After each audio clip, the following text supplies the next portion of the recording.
My name is Nora, and I am 31 years old. I stood in that lawyer's office the day after my father's funeral, expecting nothing. What I got was worse than nothing. The lawyer read the will out loud. My two brothers received $36 million combined. And me, I received an old wooden box and a note that said, "This is all you deserve.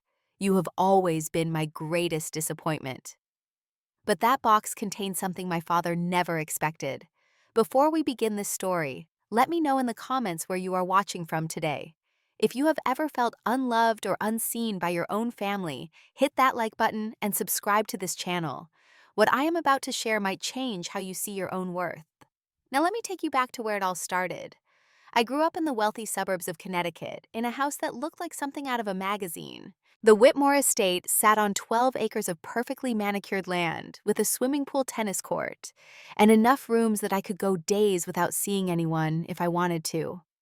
My father, Gerald Whitmore, was the chairman of Whitmore Holdings, one of the largest real estate development companies in the Northeast.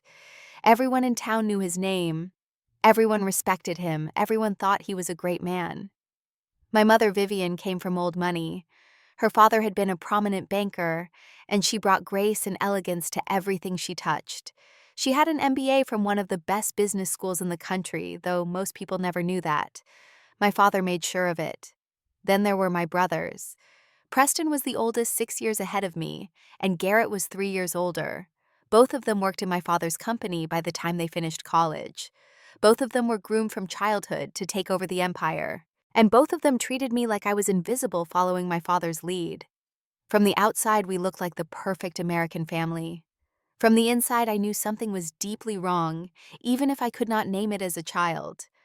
The difference in how my father treated me compared to my brothers was obvious from my earliest memories. When Preston scored well on a test, my father threw a celebration dinner. When Garrett won a trophy in Little League, my father invited his business partners over to brag. But when I brought home straight A's, my father barely glanced at the report card before going back to his newspaper. He took the boys to his office on weekends, teaching them about deals and negotiations.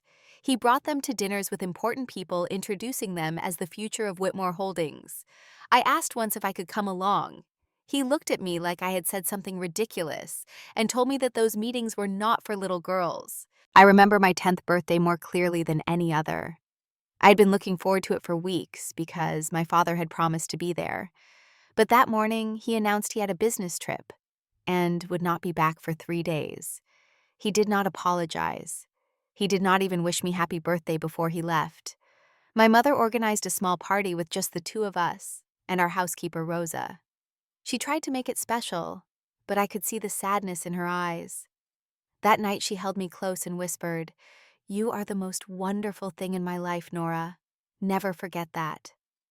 I did not understand then why she said it with such intensity. I understand now. My mother was the only person in that house who made me feel like I mattered. She read to me every night, helped me with homework, attended every school play and recital. She told me I was smart, capable, and destined for great things. But I noticed that she only said these things when my father was not around. When he was home, she became quiet, almost invisible herself. Looking back, I realized my mother was protecting me in ways I could not see. She was building me up in secret because she knew my father was tearing me down in public. But at the time, I just thought something was wrong with me. I thought if I tried harder, did better, became more impressive, my father would finally see me the way he saw my brothers. I was wrong about that. Nothing I ever did was enough. Everything changed when I was 11 years old. My mother had been feeling tired for months, and when she finally went to the doctor, they found breast cancer. It had already spread. She had 8 months, they said. Maybe less. Those 8 months were the longest and shortest of my life. I spent every moment I could with her, reading together, talking, just sitting in silence, holding her hand. My father threw money at the problem, hiring the best doctors, flying in specialists, but he rarely sat with her himself. The boys visited when it was convenient for them, already busy with their own lives at college and high school. The night before she died, my mother called me into her room alone. She was so weak by then, her voice barely a whisper, but her eyes were clear and determined. She pressed a small wooden box into my hands. It was old, carved with roses, something I had never seen before. "Keep this safe," she said. When you turn 30, or when your father is gone, whichever comes first, open it. Inside is the truth about our family, the truth about why your father treats you the way he does. Promise me you will wait. I promised. I was 11 years old, and my mother was dying. I would have promised her anything. She died the next morning just as the sun was rising. I was holding her hand when she took her last breath. After the funeral, something shifted in my father. Whatever coldness he had shown me before turned to ice. He barely looked at me. He stopped speaking to me except to give orders. Preston and Garrett followed his example as they always did. I became a ghost in my own home. Rosa, our housekeeper, was the only one who cared. She made sure I ate, helped me with school, held me when I cried at night. She was the only reason I survived those years. I kept the wooden box hidden in the back of my closet. Every night I would take it out and hold it, wondering what secrets it contained. But I never opened it. I had promised my mother, and that promise was sacred.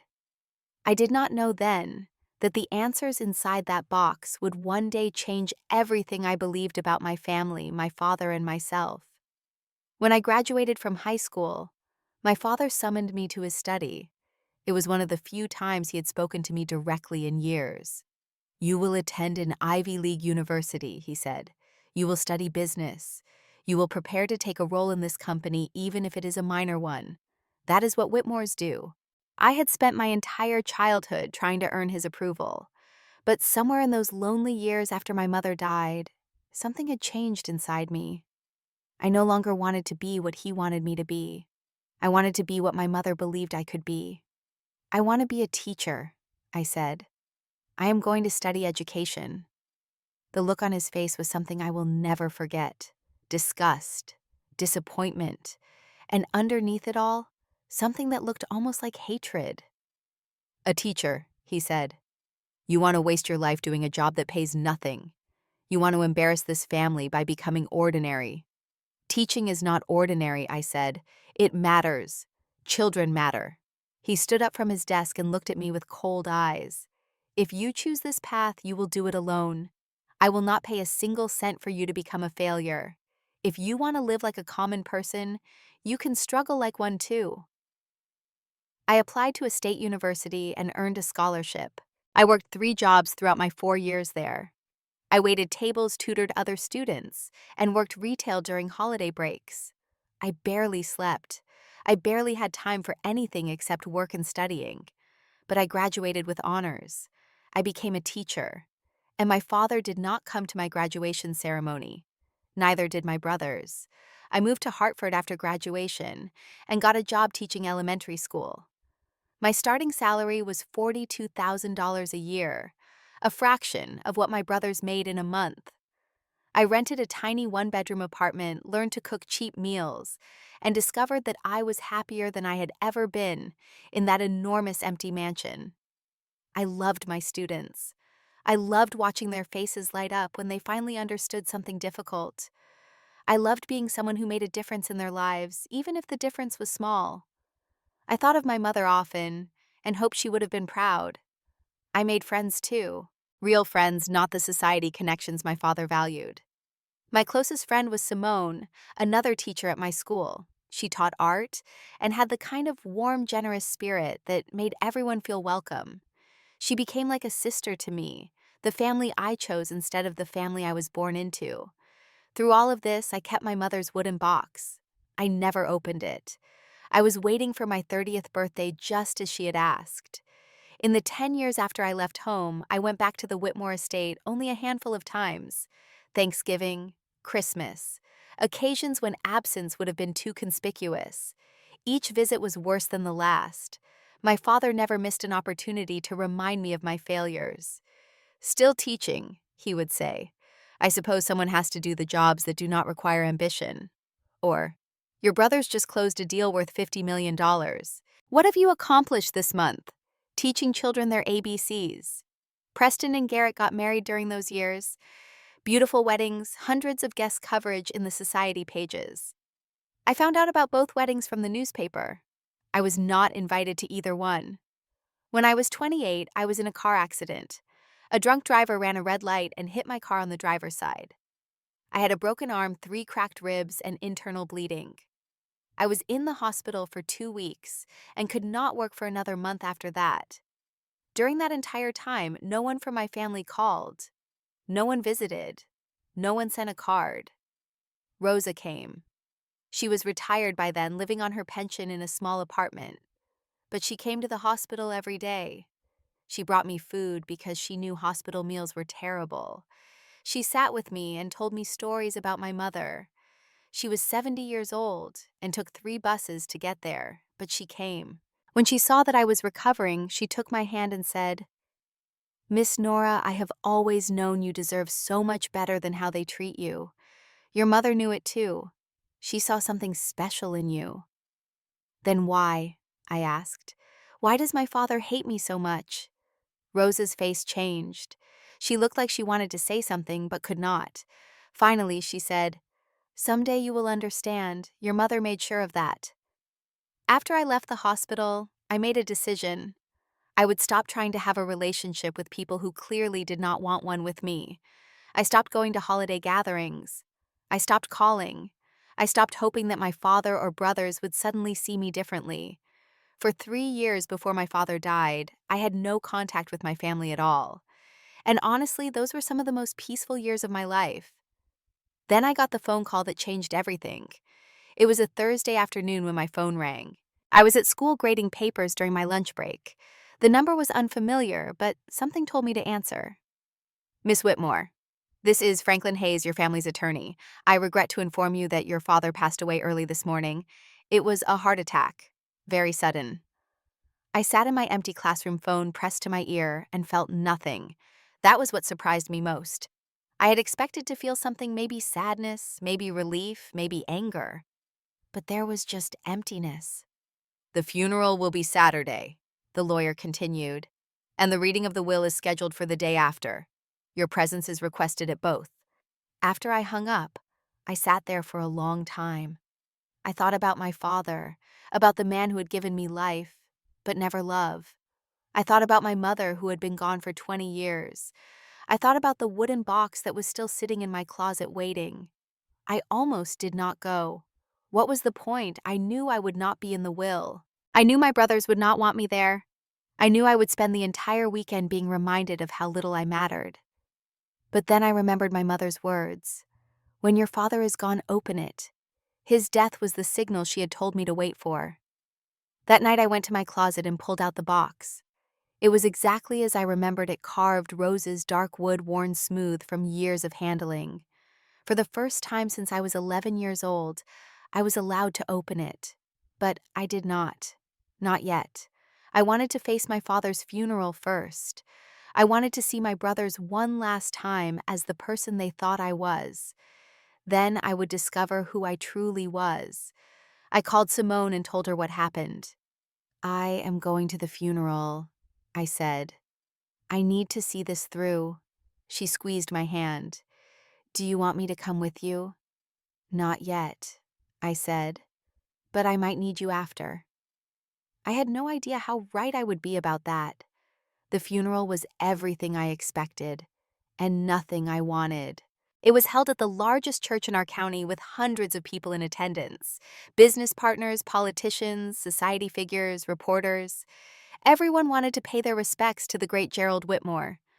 I arrived alone wearing a simple black dress I had bought at a department store. My brothers stood at the front of the church with their wives and children greeting guests like they were hosting a party. They did not acknowledge me when I walked in. I found a seat in the back and listened to the eulogies. Preston spoke about our father's vision and determination. Garrett talked about his legacy of excellence. Neither of them mentioned our mother once. Neither of them mentioned me. When the service ended, I walked to the casket to pay my respects. Garrett intercepted me before I got there. "What are you doing here?" he said, his voice low and hostile. "He was my father," I said. "Whatever he thought of me, I have a right to be here." Garrett's wife, Lauren, was watching from a few feet away. So was Preston and his wife, Cynthia. None of them looked welcoming. "You should not have come," Garrett said. "You are just going to make things awkward." I looked at my brother at the stranger he had become and realized there was nothing left between us worth saving. I will be gone soon enough, I said. Try not to spend all your inheritance in one place. He glared at me, but said nothing as I walked past him to the casket. I looked at my father's face, peaceful in death, as it never was in life. I did not say goodbye. I did not cry. I just looked at him and thought, you never knew me. You never even tried. The next day, I went to the law office of Franklin Hayes for the reading of the will. The office was exactly what you would expect from a lawyer who served wealthy families for 30 years. Dark wood paneling, leather chairs, the smell of old money. Franklin Hayes himself was a man in his 60s with gray hair and the kind of neutral expression that gave nothing away. Preston and Garrett were already there when I arrived along with their wives. They sat on one side of the conference table, and I sat alone on the other. Thank you all for coming, Hayes said. I will now read the last will and testament of Gerald Raymond Whitmore. He went through the legal language, first the boring parts about executors and trustees. Then he got to the distributions. To my son, Preston James Whitmore, I leave $20 million in cash and 40% of my shares in Whitmore Holdings. Preston nodded unsurprised. To my son, Garrett Thomas Whitmore, I leave $16 million in cash and 30% of my shares in Whitmore Holdings.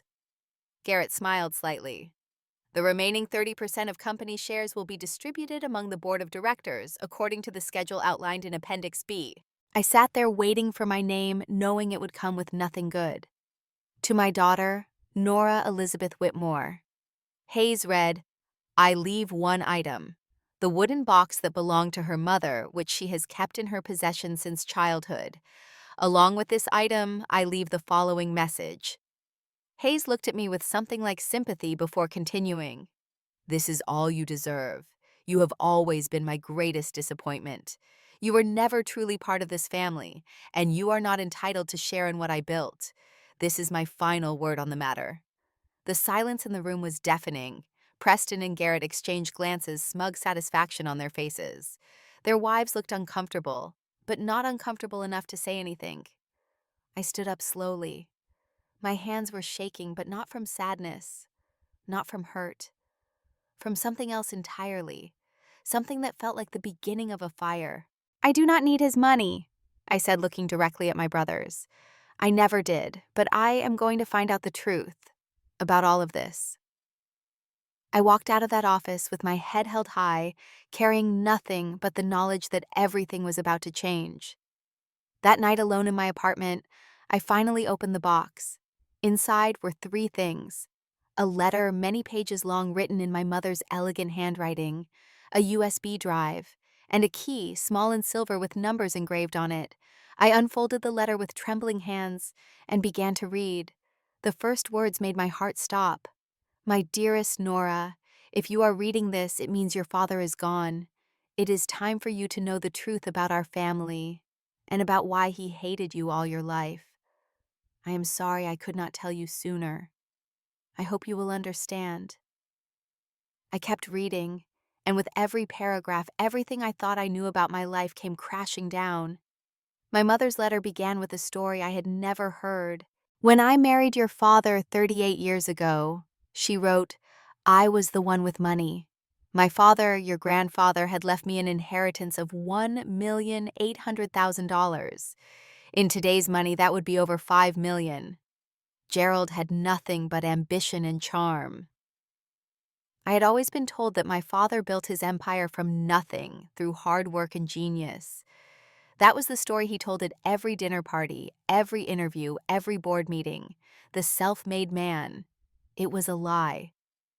I invested everything I had into starting Whitmore Holdings, my mother continued. I had the MBA. I had the business plan. I had the connections from my father's network. Gerald was the face of the company because it was easier for a man to be taken seriously in real estate development in those days. But the ideas were mine. The strategy was mine. The money was mine. I read those words 3 times to make sure I understood them. My mother had built the company, not my father. For the first few years, we were partners. But as the company grew, Gerald changed. He started taking credit for everything. He told people the business was his idea, his investment, his vision. He pushed me out of meetings, out of decisions, out of the company I created. The letter described how my father systematically erased my mother from the history of Whitmore Holdings. He removed her name from documents, told new employees she was just his wife, made sure she never attended board meetings. When I confronted him, he threatened me. He said if I tried to reclaim what was mine, he would divorce me and take custody of the boys. Preston and Garrett were young then, and I could not bear to lose them. So I stayed silent. I let him take everything. My mother had been trapped by love for her children, trapped by the cruelty of a man who had stolen her life's work. But the letter did not end there. The next section answered the question I had been asking my entire life. You have always wondered why your father hates you, my mother wrote. He told you it was because you were not ambitious, because you chose teaching over business, because you were ordinary. Those were excuses. The real reason is older than that, and much darker. I held my breath as I read the next paragraphs. After Garrett was born, I discovered that Gerald was having an affair with his secretary. I wanted to leave him. I threatened divorce. He begged me to stay, promised it would never happen again. I agreed to try again, and 3 years later, you were born. My father had cheated on my mother. I had not known that.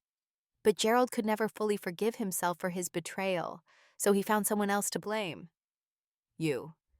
He convinced himself that you were not his child, that I must have had my own affair in revenge. He refused to believe that you were his daughter. I felt sick. My father had hated me because he suspected I was not his. When you were 5 years old, he secretly had a DNA test done. The results proved without any doubt that you are 100% his biological daughter.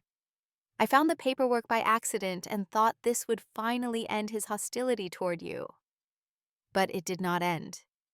Instead of accepting the truth, Gerald rejected it. He decided the test must have been wrong. He continued to see you as living proof of a betrayal that never happened. But I believe the real reason he hated you went deeper than that. I read the next lines with tears streaming down my face. You are my daughter in every way that matters, Nora. You are smart, independent, brave, and unwilling to be controlled. Everything about you reminds Gerald of me, and he hates me more than he has ever loved anyone. When he looks at you, he sees the woman whose life he stole. He sees the threat of being exposed. He sees everything he has tried to bury. My father hated me because I was too much like my mother, because he was afraid I would one day discover what he had done. He was right to be afraid. The final section of the letter contained the biggest revelation of all. Gerald does not know this, my mother wrote, but I managed to keep some of my inheritance separate from our joint accounts. My father had set up a second trust that Gerald never found out about. Before I die, I am transferring everything in that trust to a new fund in your name. I read the numbers and could not believe them. The fund contains $25 million. It has been set up in a Swiss bank managed by people I trust absolutely. You are the sole beneficiary. When you turn 30 or when your father dies, you will be able to access everything. $25 million. My mother had left me $25 million that my father never knew existed. With compound interest over 20 years, this should grow to considerably more by the time you receive it. I wish I could see your face when you learn this. I wish I could tell you in person that you were never worthless. You were the most precious thing in my life, and I have made sure you will be taken care of. The letter ended with words that broke me completely. I love you more than I can express on paper, my darling girl. I am sorry I could not protect you from your father while I was alive. This is my way of protecting you after I am gone. Do not let anyone ever make you feel small. You deserve everything. You deserve to know the truth, and you deserve to decide what to do with it. I sat on my floor and cried until I had no tears left. Then I picked up the USB drive and the key, and I started planning. I did not sleep that night. I spent hours going through the contents of the USB drive my mother had left. There were dozens of files, scanned documents showing my mother's original investment, her MBA diploma, business plans in her handwriting, emails between her and the lawyers who helped her set up the trust, bank statements proving the money was hers. The most damning document was a contract from 1994, years after the company was founded. It showed my mother signing over her ownership rights to my father. But next to it was a letter explaining that she signed under duress after Gerald threatened to take her children. My mother had documented everything. She had prepared for this moment for 20 years just in case. The first thing I did was book a flight to Switzerland. I needed to verify that the trust was real, that the money was actually there, that I was not dreaming. 3 days later, I walked into Geneva Private Bank with my passport, the key from the box, and copies of all the documents from the USB drive. The banker who met me was a woman in her 50s, professional and discreet. She examined everything carefully before leading me to a private office. "Ms. Whitmore," she said, "your mother established this trust in 2004, shortly before her death. She was very specific about the conditions for access. You have now met those conditions." She showed me the current balance. $25 million had become $38 million over 20 years, thanks to careful investment and compound interest. $38 million, more than my brothers had received combined. The banker also gave me a sealed envelope my mother had left with the original documents. Inside was a short note in her handwriting. "You are not worthless, my love. You never were. Now show them what you are made of." When I returned to Connecticut, I contacted a lawyer. Not Franklin Hayes, my family's attorney. I found someone independent, a specialist in estate disputes and financial fraud named Elliot Davenport. I showed him everything: my mother's letter, the documents from the USB drive, the evidence of the trust. He studied the materials for 3 hours before looking up at me with barely contained astonishment. "This is remarkable," he said. "Your mother built an airtight case. The trust is completely legitimate and beyond any challenge. Your brothers cannot touch it." "What about the company?" I asked. "The documents prove my mother was the real founder. Can I claim a share?" Elliot shook his head slowly. "The statute of limitations makes a direct legal claim very difficult. Those contracts are over 30 years old. But," he continued, "there is nothing stopping you from making the truth public. These documents prove that Gerald Whitmore did not build his empire alone. If this information came out, it would change how people see your family's legacy." I thought about that. I thought about my father's gravestone, which probably said something about his vision and achievements. I thought about Preston and Garrett living on wealth they believed their father earned through genius. "I do not want their money," I said.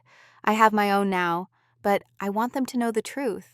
I want everyone to know." Elliot nodded. "Then we need to plan this carefully." While Elliot worked on the legal details, I did some investigating of my own. What I discovered about my brothers made the situation even more complicated. Through financial records and public filings, Elliot found that Preston was under investigation for embezzlement from the company. He had been skimming funds for years, hiding the theft through creative accounting. The internal audit had started 3 months before my father died. If the investigation concluded, Preston could face criminal charges. Garrett had problems of his own. He had developed a serious gambling addiction over the past few years and had accumulated massive debts. To pay them off, he had secretly mortgaged his company shares, using future dividends as collateral. He was technically worth millions on paper, but was drowning in obligations. On top of all that, Whitmore Holdings itself was struggling. The company had made several bad investments over the past decade, and its actual value was far less than the public believed. The $36 million my brothers inherited might evaporate if the true financial picture came to light. My father had left them a fortune, but it was built on lies and rotting from within. Meanwhile, my mother had left me something solid, something real, something that could not be taken away. The irony was not lost on me. I decided to reveal everything at my father's memorial service. It was scheduled for 1 month after the funeral, a formal event at the family estate to honor Gerald Whitmore's legacy. There would be family friends, business partners, even some press coverage. It would be the perfect stage for the truth. There was one person I needed to speak with before the memorial. Someone who had known my family for decades and could corroborate what my mother's letter said. I visited Rosa at her small apartment. She was 75 now, moving slowly, but still sharp as ever. When I told her what I had discovered, she started to cry. I knew, she said. I knew everything, but your mother made me promise never to tell you while your father was alive. She was afraid of what he might do. What do you remember? I asked. What did you see? Rosa told me stories I had never heard. About my mother crying alone at night. About my father screaming at her behind closed doors. About the way he systematically erased her from the company she built. Your mother was brilliant, Rosa said. She could have been one of the greatest businesswomen in the country. But your father was so threatened by her that he had to destroy her. And when you came along, looking just like her, thinking just like her, he could not stand it. Will you come to the memorial? I asked.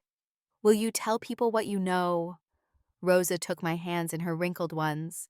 I will do whatever it takes to make sure the world knows who Vivian Whitmore really was. The night before the memorial, I met with Elliot one final time to review everything. We had prepared a presentation with key documents, a timeline showing my mother's contributions, and evidence of my father's deception. Are you ready for this? Elliot asked. Once you do this, there is no going back. Your brothers will hate you. Your father's memory will be tarnished. Everything will change. I thought about my mother's final words in her letter. Show them what you are made of. I am ready, I said. I have been ready for 20 years. The day of the memorial, I dressed in cream white. It was my mother's favorite color, the color she wore on her wedding day. I wanted to honor her, not mourn my father. Simone drove with me to the estate. She had insisted on coming for moral support, and I was grateful. I was about to face my entire family, everyone who had ever looked down on me, and tell them their entire world was built on lies. The Whitmore estate looked exactly as I remembered it. 12,000 square feet of old money elegance, pristine gardens columns that made it look like a southern plantation. I had grown up in this house feeling like I did not belong. Today, I would find out that I was the one who belonged here most of all. There were at least 80 people gathered in the grand ballroom. Family members I barely recognized, business partners in expensive suits, society friends who came to be seen. At the front of the room was a large portrait of my father looking stern and important. Preston and Garrett were near the entrance greeting guests like they were royalty. When they saw me walk in, their expressions hardened. You actually came, Garrett said. His tone made it clear he wished I had not. Our mother is buried here, I said calmly. I came to honor her. This is Father's memorial, Preston said. Mother has nothing to do with today. I looked at my oldest brother, at the man who had ignored me for 30 years. You are wrong about that. You are wrong about a lot of things. But you will find out soon enough. I walked past them before they could respond, finding a seat near the back where I could see everything. The memorial began with speeches. Business partners talked about Gerald's vision. Board members praised his leadership. A politician he had donated to called him a pillar of the community. Then Preston took the stage. Our father built this company from nothing, he said. Through sheer determination and brilliant strategy, he created one of the most successful real estate development firms in the Northeast. Everything we have, everything this family represents, exists because of him. I watched people nod along, accepting this version of history without question. Garrett spoke next, echoing the same themes. The self-made man, the visionary leader, the father who taught them everything they knew about success. When they finished, there was polite applause. Then the master of ceremonies asked if anyone else would like to share memories. I stood up. I would like to say a few words, I said loud enough for everyone to hear. Preston looked alarmed. You are not on the program. I am Gerald Whitmore's daughter, I said. I have a right to speak about my family. There was murmuring in the crowd. Some people looked curious. Others looked uncomfortable. I walked to the front of the room, feeling my brother's hostile stares on my back. I reached the podium and looked out at the assembled guests. Strangers, mostly people who knew my father's public face, but not his private cruelty. People who were about to learn the truth. Thank you all for being here, I began. My brothers have spoken eloquently about our father's achievements. Now I would like to speak about someone else. someone whose contributions to this family have been erased from history. My mother, Vivian Whitmore. I saw Preston and Garrett exchange confused glances. Most of you probably think of my mother as Gerald's wife, a socialite, a hostess. But she was so much more than that. I pressed a button on the small remote I had been carrying, and the screen behind me lit up with scanned documents. My mother had an MBA from one of the best business schools in the country. When she married my father in 1982, she brought with her an inheritance of $1.8 million. In today's money, that is over $5 million. Murmurs rippled through the crowd. My mother invested that money into starting Whitmore Holdings. The original business plan was hers. The strategy was hers. The early connections came from her family's network. My father was the public face of the company, but my mother was its architect. I clicked to the next slide showing the original investment documents with my mother's name prominently featured. Over the years, my father systematically erased my mother from the company's history. He took credit for her ideas. He removed her from decision-making. When she objected, he threatened to divorce her and take custody of my brothers. The room had gone completely silent. Preston's face was turning red. Garrett looked like he might be sick. My father did not build his empire from nothing, I continued. He built it by stealing from his own wife, and he spent the rest of his life making sure no one ever knew. I pulled up one more document, the letter my mother wrote explaining the circumstances of her signing over her rights. My mother documented everything before she died. She wanted the truth to be known. She wanted her legacy to be remembered. And she wanted me to know that I was never the disappointment my father claimed I was. A hand shot up in the crowd. It was Rosa standing near the back, her voice steady despite her age. I worked for the Whitmore family for 25 years, she said. Everything Miss Nora is saying is true. I saw Mrs. Vivian crying alone at night because her husband had taken everything from her. I heard the fights. I know what really happened in this family. More murmurs, louder now. Some guests were looking at Preston and Garrett with new suspicion. Preston finally found his voice. This is absurd. You are destroying our father's reputation with lies because you are jealous that he left you nothing. I smiled. It was not a kind smile. Actually, I said, he left me exactly what I needed. A wooden box that contained our mother's letter and evidence of a trust fund she established before she died. A trust fund your father never knew about. I let that sink in. Our mother left me $38 million, more than both of you received combined. She protected me in death the way she could not in life. The silence that followed was absolute. Then everything fell apart at once. Preston started shouting accusations. Garrett grabbed his phone, probably calling a lawyer. Their wives looked horrified. Business partners were already heading for the exits, probably reconsidering every deal they had ever made with Whitmore Holdings. I stepped down from the podium and walked toward the door. Simone was waiting for me along with Elliot, who had observed everything. Miss Whitmore, a reporter called out, can you confirm these allegations? Do you have documentation? My lawyer will be releasing a full statement tomorrow, I said. Every document will be made public. I did not look back at my brothers. I did not need to. Their world was crumbling, built as it was on a foundation of lies. My world, the one my mother had secretly prepared for me, was just beginning. As I walked out of that house for what I knew would be the last time I felt something I had not felt in years. Peace. The aftermath of the memorial unfolded faster than I expected. Within a week, the story had spread through Connecticut's business community. Gerald Whitmore, the self-made titan, had built his empire on his wife's money and ideas. The narrative he had crafted for decades fell apart. The investigation into Preston's embezzlement accelerated. With the company now under intense scrutiny, auditors found the discrepancies Preston had been hiding. 3 months after the memorial, he was forced to resign from the company and faced criminal charges. His wife Cynthia filed for divorce shortly after taking their 2 children with her. Garrett's gambling debts became public when creditors started demanding payment.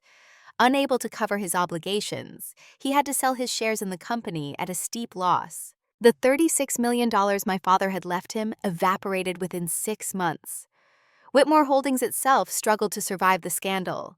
Business partners pulled out. Clients took their projects elsewhere. The company that my mother had founded and my father had stolen lost nearly 60% of its value. My brothers tried to contact me several times after the memorial. They wanted to reconcile, they said. They wanted to understand. In reality, they wanted access to my money. I did not respond. There was nothing left to say. Elliot helped me manage the trust fund responsibly.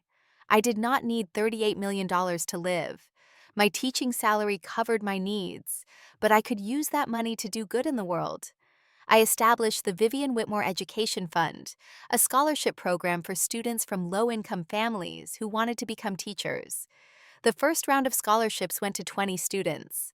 I hope to expand it every year. I also bought a larger apartment and invited Rosa to live with me. She was getting older, and I wanted her final years to be comfortable. She had been more family to me than my blood relatives ever were. Most importantly, I started writing. I wanted to document my mother's life, her achievements, her struggles, and her ultimate triumph.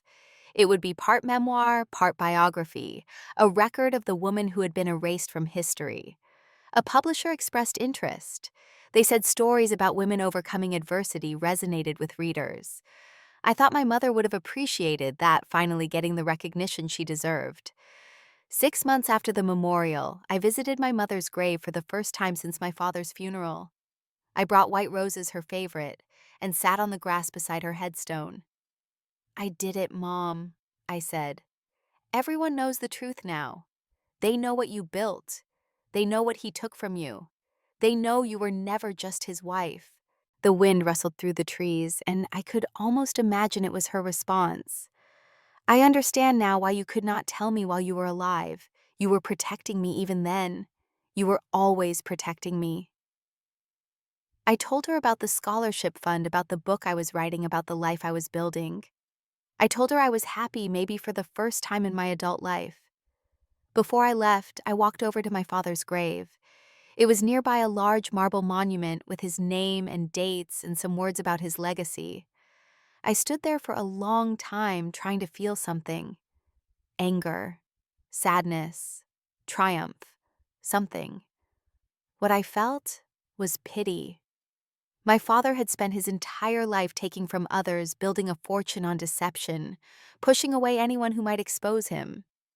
And in the end, it had all collapsed. His sons were ruined. His reputation was destroyed. His name would forever be associated with fraud and cruelty. He had won every battle but lost the war. "I forgive you," I said finally, "not because you deserve it, but because I deserve to be free." I walked away and did not look back. Today, I am 32 years old. I still teach elementary school. I still live simply. I still find my greatest joy in watching children learn and grow. The money sits in accounts carefully invested, slowly growing. I use it for the scholarship fund, for charitable donations, for helping people who need help. I will never spend most of it on myself. That is not what it is for. What my mother gave me was not really about money. It was about truth. It was about knowing that I was never worthless, that I was loved completely by at least one person in my family. It was about understanding that the person who tried to break me was broken himself. I think about her every day. I keep her letter in a frame on my wall. I read it whenever I need to remember who I am. The lesson I want to share is this: your worth is not determined by how others see you. Not your parents, not your siblings, not the world. Your worth comes from inside you, from the choices you make, and the person you decide to be. My father called me worthless. My mother called me her greatest treasure. In the end, my mother was right about everything, and my father was wrong about everything. If you are watching this and you have been made to feel small by someone who should have loved you, I hope you know that their opinion is not the truth. You are worthy. You are valuable. You are enough. And someday, if you are patient and brave, the truth will come out. It always does. So let me ask you something. Have you ever felt like the overlooked one in your family, like you did not matter as much as someone else? Have you ever discovered a truth that changed how you saw your own story? I would love to hear your experiences in the comments below. If this story touched your heart, please hit that like button and subscribe to this channel. Share it with someone who might need to hear that they are not alone. Thank you for listening to my story. Thank you for letting me share my mother's legacy with you. I hope wherever you are, you know how much you are worth, even if the people around you cannot see it yet. Take care of yourselves. And remember, the truth has a way of coming out in the end.